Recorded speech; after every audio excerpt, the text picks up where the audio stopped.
Mga kapatid, ang humiliya po ngayong araw ng Lunes pong ito ay hango po sa babasahin kong ito.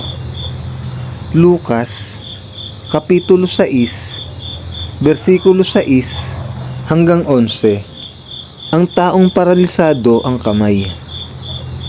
Isang araw ng pamamahinga rin noon, nang pumasok si Jesus sa sinagoga at nagturo. Doon ay may isang lalaking paralisado ang kanang kamay. Sa hangad ng mga tagapagturo ng kautusan at pariseyo na magkaroon ng maipaparatang kay Jesus, binantayan nila si Jesus upang tingnan kung siya magpapagaling ng may sakit sa araw ng pamamahinga. Subalit alam ni Jesus ang kanilang iniisip, kaya't sinabi niya sa lalaking paralisado ang kamay, "Halika rito sa unahan." Lumapit ang lalaki at tumayo nga roon.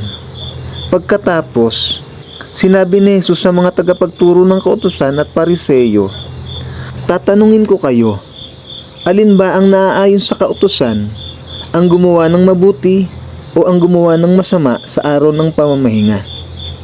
Ang magligtas ng buhay o ang pumatay?" Tiningnan niyang isa-isa ang mga taong nakapaligid at pagkatapos ay sinabi sa lalaki, "Iunat mo ang iyong kamay." Iniunat nga ng lalaki ang kanyang kamay at ito'y gumaling. Nagngit-ngit naman sa galit ang mga tagapagturo ng kautusan at mga pariseyo at pinag-usapan nila kung ano ang dapat nilang gawin kay Jesus. Ang mabuting balita ng Panginoon.